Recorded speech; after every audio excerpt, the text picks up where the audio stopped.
కశ్మీర్ ఇష్యూని మళ్లీ కెలుకుతోంది పాక్. తాజాగా పాకిస్తాన్ ఆర్మీ చీఫ్ చేసిన వ్యాఖ్యలు రెండు దేశాల మధ్య మరోసారి అగ్ని రాజేశాయి.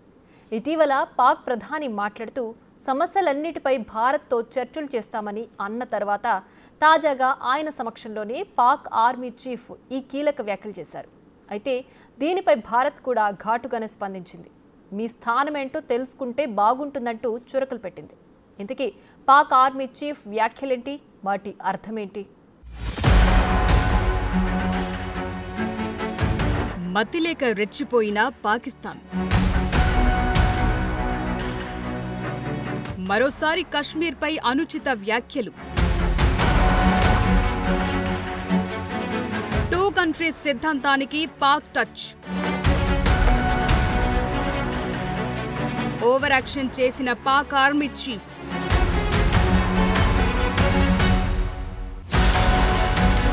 పిచ్చి ముదిరి రోకలి తలకు చుట్టమన్నట్లు పాకిస్తాన్ వైఖరి రోజు రోజుకు మరింత ముదిరిపోతోంది. మైక్ దొరికితే చాలు పాక్ లీడర్లంతా భారత్ పై అక్కసు వెళ్లగక్కడానికే టైం వెచ్చిస్తున్నారు. పాకిస్తాన్ లో 1,00,000 సమస్యలుంటే వాటిని ప్రపంచానికి కనిపించనీయకుండా చేయటం కోసం భారత్ పై బురద చల్లటం అలవాటుగా మార్చుకున్నారు. ముఖ్యంగా భారత కేంద్రపాలిత ప్రాంతంగా ఉన్న కశ్మీర్ అంశంలో నోరు పారేసుకుంటున్నారు. తాజాగా పాకిస్తాన్ ఆర్మీ చీఫ్ అసిమ్ మునీర్ కూడా మళ్లోసారి కశ్మీర్ ఇష్యూని కెలికారు. కశ్మీర్ తమకు జీవనాడి వంటిదని, దాన్ని ఎన్నటికీ విస్మరించే ప్రసక్తే లేదని వ్యాఖ్యానించారు. ఏప్రిల్ 16న ఇస్లామాబాద్ లో జరిగిన ఓవర్సీస్ పాకిస్తానీస్ కన్వెన్షన్ లో మాట్లాడుతూ మునీర్ ఈ వ్యాఖ్యలు చేశారు. అంతర్జాతీయ వేదికలపై పలుమార్లు వ్యతిరేకత ఎదురైనప్పటికీ కశ్మీర్ విషయంలో పాకిస్తాన్ తన పాత వైఖరిని కొనసాగిస్తున్నట్లు మునీర్ మాటలు స్పష్టం చేస్తున్నాయి.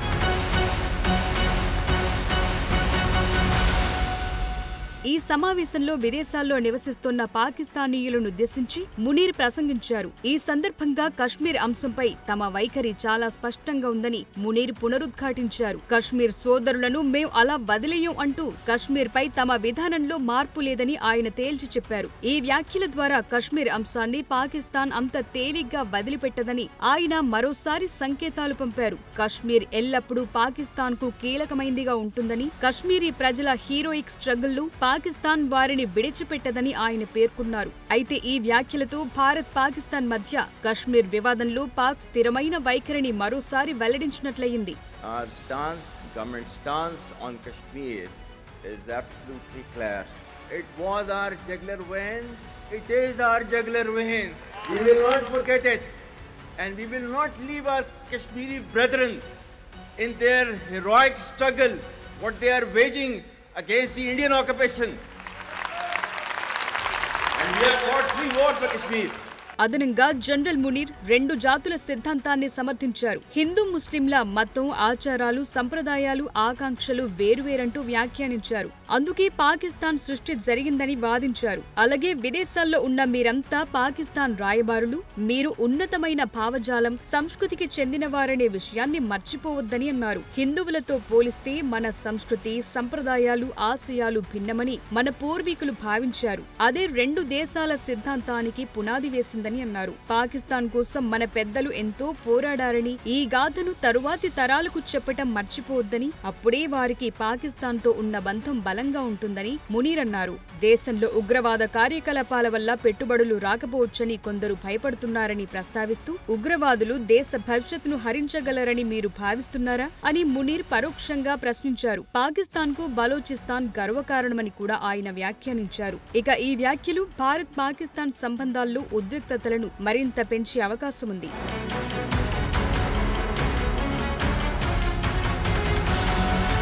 అయితే పాక్ ఆర్మీ చీఫ్ వ్యాఖ్యలను భారత విదేశాంగ మంత్రిత్వ శాఖ తీవ్రంగా తోసిపుచ్చింది. విదేశాంగ శాఖ ప్రతినిధి రణ్ధీర్ జైస్వాల్ మాట్లాడుతూ, జమ్మూ కశ్మీర్ భారతదేశంలో అంతర్భాగమైన కేంద్రపాలిత ప్రాంతమని అన్నారు. పాకిస్తాన్ కు కశ్మీర్ తో ఏకైక సంబంధం అక్రమంగా ఆక్రమించిన భూభాగాలను ఖాళీ చేయటమేనని పేర్కొన్నారు. అసలు ఒక విదేశీ అంశం తమ జీవనాడిలో ఎలా ఉంటుందని ఆయన ప్రశ్నించారు.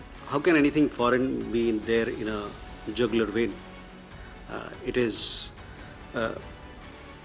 this is a union territory of India.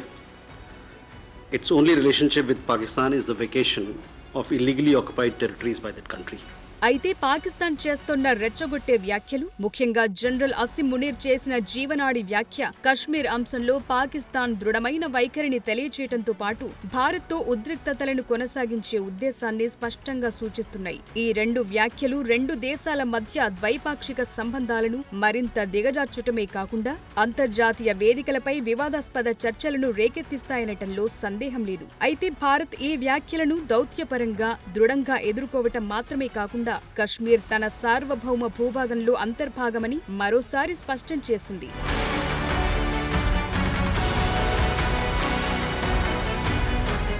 దుష్ప్రచారమే జీవనాడిగా చేసుకున్న పాకిస్తాన్ గతంలో కూడా ఇలాగే విషయాన్ని వెళ్లగక్కింది. అంతర్జాతీయ వేదికలపై ఎన్నోసార్లు వ్యతిరేకత ఎదురైన పాక్ వైఖరిలో మాత్రం పాతపాటే వినిపిస్తోంది. భారత్ను కశ్మీర్ పేరుతో నిందించడాన్ని, పాడుబడిన రెండు జాతుల సిద్ధాంతాన్ని ఆయుధంగా చేసుకుంటోంది. తమ వైఫల్యాలను కప్పిపుచ్చుకునే ప్రయత్నంలో మళ్లీ భారత్పై అక్కసు వెళ్లగక్కుతోంది.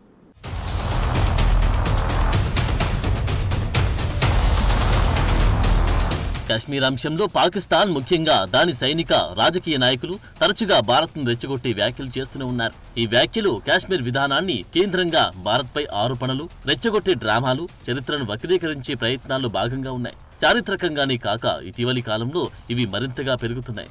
ఇప్పుడు జనరల్ అసిమ్ మునీర్ వ్యాఖ్యల కంటే ముందు కూడా దాని మాజీ నాయకులు ఇలాంటి ప్రేరేపణలే చేశారు.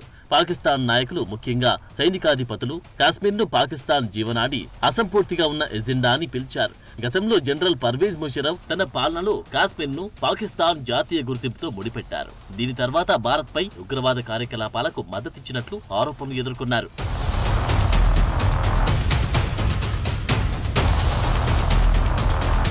ఇక 2019 జమ్మూ కాశ్మీర్ ప్రత్యేక హోదా ఆర్టికల్ 370ని ప్రధాని మోడీ ప్రభుత్వం రద్దు చేసిన తర్వాత పాకిస్తాన్ ప్రధానమంత్రి ఇమ్రాన్ ఖాన్, ఇతర పాక్ నాయకులు భారత్పై తీవ్ర విమర్శలు చేశారు. ఇమ్రాన్ ఖాన్ అదే సంవత్సరం ఐక్యరాజ్య సమితి జనరల్ సభలో భారత్ను ఫాసిస్టు రాజ్యంగా అభివర్ణించారు. కాశ్మీర్లో రక్తపాతం జరుగుతుందని ఆరోపించారు.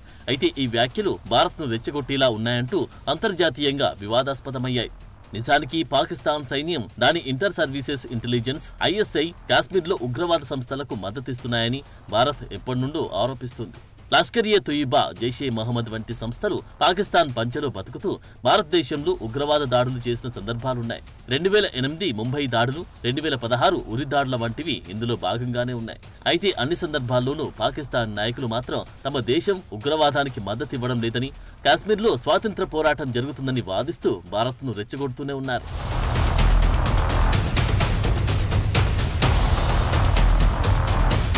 పాకిస్తాన్ మీడియా, రాజకీయ నాయకులు కలిసి కాశ్మీర్లో ఇండియన్ ఆర్మీ అత్యాచారాలు చేస్తుందని, మానవ హక్కుల ఉల్లంఘనలు జరుగుతున్నాయని ఆరోపిస్తున్నారు. అయితే ఈ ఆరోపణలను భారత్ ఖండిస్తూ ఇవి తప్పుడు ప్రచారంలో భాగమని చెబుతూనే ఉంది. అయితే పాకిస్తాన్ తరచూ ఐక్యరాజ్య సమితి, ఆర్గనైజేషన్ ఆఫ్ ఇస్లామిక్ కోఆపరేటివ్ వంటి అంతర్జాతీయ వేదికలపై కాశ్మీర్ అంశాన్ని లేవనెత్తి భారత్ను విమర్శించడం అలవాటుగా మార్చుకుంది. కాగా ఈ చర్యలను భారత్ దౌత్యపరంగా ఎదుర్కొంటుంది. ఎక్కడైనా ఎప్పుడైనా కాశ్మీర్ విషయంలో భారత్ స్థానం చాలా స్థిరంగా ఉందని చెబుతోంది. జమ్మూ కాశ్మీర్ భారతదేశంలో అంతర్భాగమైన భూభాగమని, పాకిస్తాన్ అక్రమంగా ఆక్రమించిన పాకిస్తాన్ ఆక్రమిత కాశ్మీర్ భూభాగాన్ని ఖాళీ చేయాలని భారత్ డిమాండ్ చేస్తుంది. అలాగే భారత్ కాశ్మీర్లో శాంతిని కాపాడడానికి ఉగ్రవాదాన్ని అరికట్టడం, పాకిస్తాన్ స్పాన్సర్ చేసి ఉగ్రవాద కార్యకలాపాలను నియంత్రించడం అత్యవసరంగా భావిస్తుంది. దీనికి తగ్గట్లు చర్యలు కూడా తీసుకుంటుంది.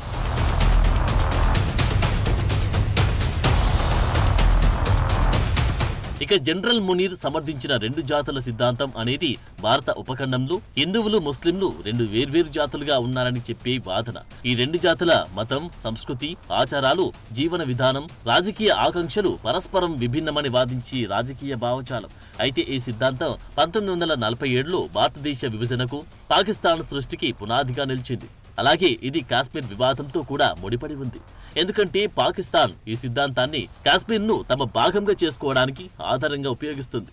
ఈ సిద్ధాంతం ఫలించిన హిందూ మెజారిటీతో భారతదేశం, ముస్లిం మెజారిటీతో పాకిస్తాన్ ఏర్పడ్డాయి. కాగా విభజన సమయంలో జరిగిన హింస, వలసలు, సామాజిక ఉద్రిక్తతలు ఈ సిద్ధాంతంలోని సంక్లిష్టతను హైలైట్ చేశాయి. అయితే పాకిస్తాన్ ఈ రెండు జాతుల సిద్ధాంతాన్ని కాశ్మీర్ వివాదంలో తన వైఖరికి ఆధారంగా ఉపయోగిస్తుంది. అయితే కాశ్మీర్ ముస్లిం మెజారిటీ జనాభా కలిగిన ప్రాంతమే అయినప్పటికీ 1947లో భారతదేశంలో విలీనమైంది. అయితే పాకిస్తాన్ మాత్రం ఈ సిద్ధాంతం ఆధారంగా దానిని తమ భూభాగంగా భావిస్తోంది.